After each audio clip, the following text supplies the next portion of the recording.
Bueno, en primer lugar,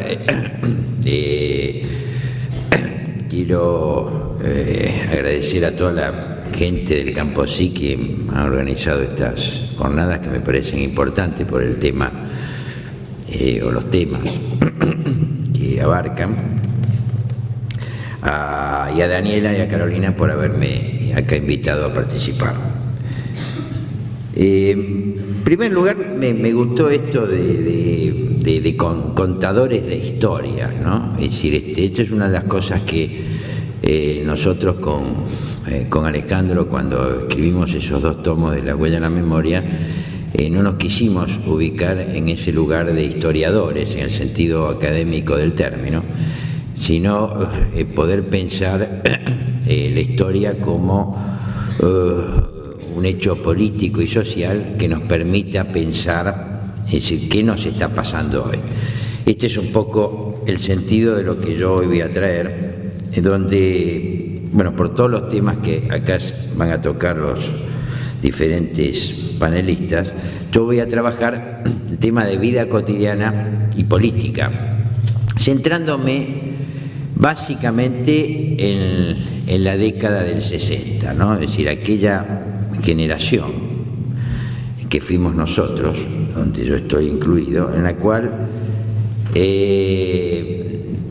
constituyó, digamos, una época de ruptura con un modelo de domesticidad familiar basado en el matrimonio indisoluble, la doble moral sexual y la división del género que confinaba a la mujer en las tareas domésticas y el cuidado de los niños, y que otorgaba al varón la autoridad y el sostenimiento económico. De ahí partía una doble moral sexual, que era uno de los pilares que definía la identidad femenina y la identidad masculina.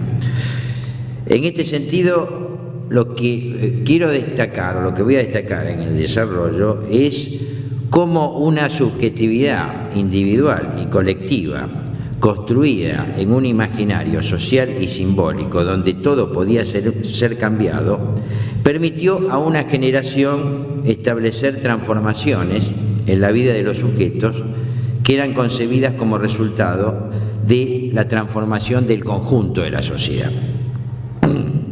Esta situación se inscribía en un cambio social a nivel mundial fuertemente influido en nuestro país, fundamentalmente por el psicoanálisis y el marxismo, cuyos paradigmas en los años 60 y 70 fueron hegemónicos para pensar las transformaciones del sujeto y la sociedad.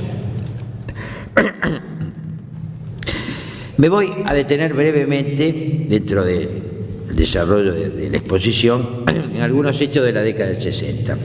A mediados de los 50 se aceleró un proceso de cambios significativos en la vida cotidiana.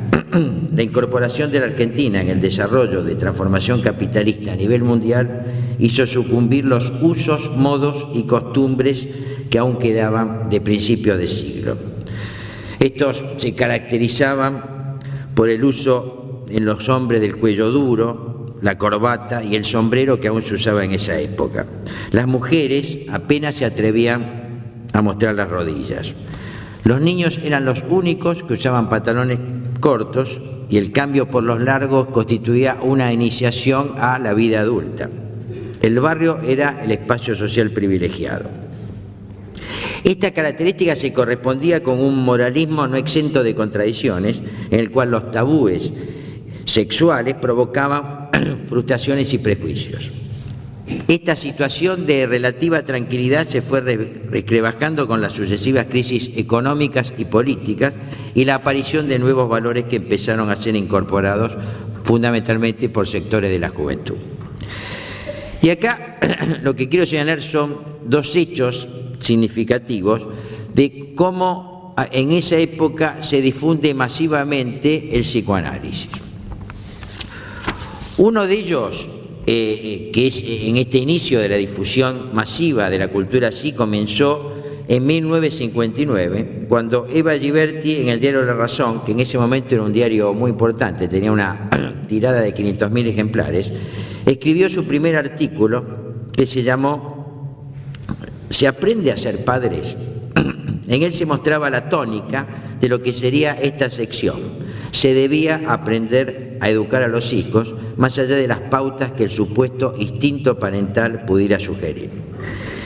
Ese aprendizaje, tal como lo planteaba Eva, que después lo reconoció, estaba basado en un cierto determinismo que se conseguía a través de la ciencia psicológica apoyada en conocimientos del psicoanálisis.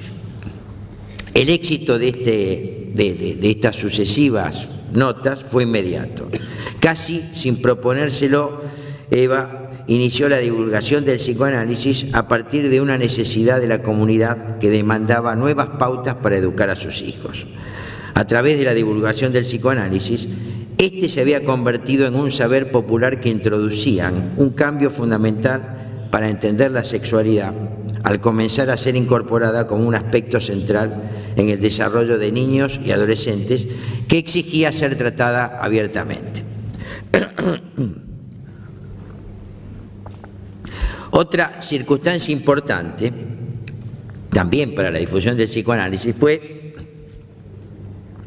la aparición de una revista llamada Primera Plana, en la cual no solamente se planteaba esta revista por la importancia, digamos, de la revista en la época, la difusión del psicoanálisis, sino también de todo lo relativo a las libertades sexuales y a ciertas libertades en el interior de la pareja y en el matrimonio. Esta fue fundada en 1962 por Jacobo Timerman. Era una revista semanal de política, actualidad y cultura, e inauguró una nueva concepción periodística dirigida a lo que se llamaba en esa época un lector moderno. El mundo cultural encontró en ella una forma de divulgación de las innovaciones en el psicoanálisis y las investigaciones antropológicas. En los diferentes números regularmente aparecieron referencias a la relación al psicoanálisis y la cultura. Allí se valoraba la experimentación y la irreverencia frente a las pautas culturales tradicionales en la vida familiar, la crianza de los niños, la pareja y la sexualidad. En esta década la economía mundial creció a un ritmo prodigioso, conjuntamente con el desarrollo de la tecnología y las investigaciones científicas. En este sentido, la internacionalización de la economía capitalista situó a la casi totalidad de sus habitantes en el mundo moderno, generando un imaginario social y simbólico de modernidad que abarcaba al conjunto de las relaciones sociales. Los valores establecidos eran cuestionados tanto en el plano individual como familiar y social, ya que se tenía la sensación de que todo cambiaba hacia formas más plenas del desarrollo humano.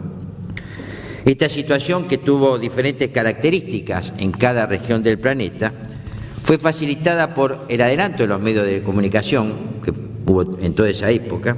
Además, que es necesario señalar otras circunstancias que ya habían comenzado en la década del 50 y que fue el acelerado proceso de migración del campo y la ciudad. Nunca el mundo se había urbanizado tanto. Comenzaron a surgir en esa época las grandes ciudades, las megalópolis que hoy conocemos. Y fue en el interior de estas grandes ciudades donde empezaron a desarrollarse nuevos colectivos sociales.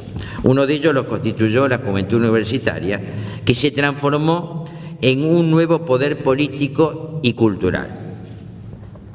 En este clima de época comenzó a formarse una contracultura, como se llamaba entonces, que se oponía a la cultura dominante. Este movimiento, con características diferentes, si bien incluía a una minoría de la población, expresaba las ideas, fantasías y deseos de toda una época, cuya significación producía transformaciones en la subjetividad. Simbólicamente, el concepto o la palabra clave de esa época era la palabra revolución, que abarcaba todos los órdenes de la vida. Los movimientos feministas llevaban adelante una revolución en la modificación del sometimiento de la mujer a una cultura machista. La revolución sexual, impulsada por la píldora anticonceptiva de venta autorizada a partir de 1960, permitía libertades donde la familia dejaba de ser el fin último de la pareja. En lo que aquella época era el famoso manual del doctor Spock, enseñaba cómo criar a los niños sin reprimirlos. Las drogas, en especial la marihuana, se consumía como una actitud contestataria. El rock era la música universalmente reconocida que canalizaba una actitud de oposición y rebeldía de la juventud que se expresaban en nuevas formas de vestir y relacionarse con sus pares. Los sistemas universitarios de enseñanza basadas en el enciclopedismo debían dejar paso a nuevas formas de aprendizaje. Los grupos homosexuales se organizaban para luchar por sus derechos. Todo podía ser cambiado, aún más, todo debía ser cambiado. Estos movimientos igualitarios y libertarios se entrecruzaban con las ideas revolucionarias cuyo objetivo era derrocar el poder capitalista. En este sentido, los intelectuales como Sartre, Althusser, los filósofos de la Escuela de Frankfurt, construían un discurso de oposición al sistema. Las ideas de Reich, de Marcuse, recorrían las grandes universidades del mundo. El psiquiatra argelino Franz Fanon y el pedagogo brasileño Paulo Freire construían la propuesta de una psicología de la liberación. La antipsiquiatría, la psiquiatría comunitaria, la psicología institucional y el psicoanálisis permitían desarrollar el campo de la salud mental que recién comenzaba. Es en este proceso cultural y social que se produce la intervención de Estados Unidos en la guerra de Vietnam, generando un tremendo movimiento pacifista de una envergadura sin precedentes. En Francia se produce el famoso Mayo de 1968. En América Latina, este movimiento contestatario mundial toma formas decididamente revolucionarias contra el sistema de atraso y dependencia del imperialismo de Estados Unidos. El modelo de esa época era la reciente Revolución Cubana. En esta apretada síntesis, lo que quiero destacar fueron como proyectos imaginarios y la producción de una subjetividad marcada por un fuerte rechazo a la ideología dominante. En la Argentina, la modernidad de los 60 llega para transformar un imaginario social tradicional. Aunque los sectores que participaron no fueron la mayoría de la población, tuvieron una significación importante para generar un modelo de subjetividad de ese periodo. Sin embargo, no estamos ni en París, ni en Londres, ni en California. Mientras el país se debatía entre dictaduras militares y gobiernos civiles poco representativos, la rebeldía creativa intentaba encontrar diferentes formas de expresión para dar cuenta de las necesidades de la época. El Instituto Di Tella fue el gran centro de vanguardia artístico de los 60. También otros actores sociales contribuían a producir transformaciones simbólicas e imaginarias en el conjunto social. Recordemos que la televisión comenzó en esa época a ocupar un lugar de una gran importancia, ya que a finales de la década el 90% de la población tenía un televisor. Los jóvenes encontraron un protagonismo social antes reservado solamente a los adultos. Las mujeres lograron una autonomía sexual que no solamente se reflejaba en la moda, ya que las estadísticas indicaban que se había producido un ingreso masivo de mujeres en la universidad. Ellas no solo estudiaban en la universidad, sino que también ingresaban en la vida política, estudiantil, artística e intelectual. La época se caracterizaba por una juventud que se apropiaba de una cultura que cuestionaba el orden establecido. Una encuesta de esa época, que aparece publicada en el diario La Opinión, revelaba lo siguiente. Decía así: los adolescentes de hoy son mucho más politizados que las de generaciones anteriores. Los adolescentes de hoy tienen más desprejuicio frente al sexo. Los adultos también. La sociedad argentina también. Basta recorrer el centro de Buenos Aires, observar los kioscos de revistas o los frentes de las salas cinematográficas para comprobarlo. Los chicos son más rebeldes frente a las pautas de conducta familiares. Los adultos también, sigue la encuesta. Los alumnos toman colegio como los obreros ocupan fábricas y los empleados oficinas. Es decir, el clima ideológico revolucionario que abarcaba el conjunto de la sociedad también implicaba transformaciones tanto en la esfera política como en la esfera privada. De esta manera comienza la década de los 70, en que apareció una generación que ya no creía más en el poder de la clase dominante. La imagen del héroe colectivo y el militante revolucionario constituyeron un factor simbólico en las relaciones sociales. En esa época todo se politiza. Obviamente, dada la brevedad de esta exposición, no me puedo detener en esta época de luchas, de contradicciones, de, como diría Spinoza, de pasiones tristes y pasiones alegres. Luego sabemos lo que ocurrió. La dictadura militar impone una política social y económica a través del terrorismo de Estado, basada en la desaparición de personas en los campos de concentración y exterminio. Con el inicio de la democracia, en los 90 se afianza esta política neoliberal.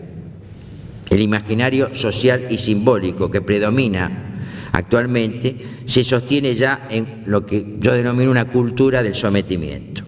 La vida cotidiana y la sexualidad adquieren nuevas complejidades, donde el poder inscripto en nuestra subjetividad genera los efectos de la pulsión de muerte, es decir, la violencia destructiva, autodestructiva, la sensación de vacío, la nada.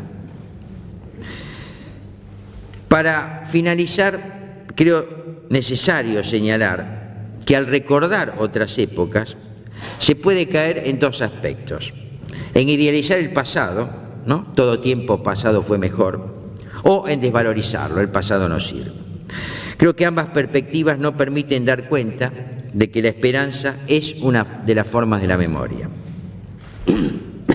pues no solamente nos recuerda nuestros logros y fracasos, también nos recuerda nuestros límites y posibilidades, nuestros sueños y realidades, nuestros deseos y fantasías. Cuando aparece el olvido, la ilusión se levanta como un velo para transformar la esperanza en un sueño imposible de realizar. Nada puede ser cambiado. Recordar no es una actividad que nos lleve meramente a evocar los hechos acontecidos, sino al recuerdo de las razones por las cuales importantes valores individuales y sociales no forman parte de la actualidad de nuestra cultura. De allí la importancia de rescatar esos valores para enfrentar la complejidad que nos plantea el mundo actual. Este es nuestro desafío. Este es el sentido que quise dar a esta exposición. Nada más y muchas gracias.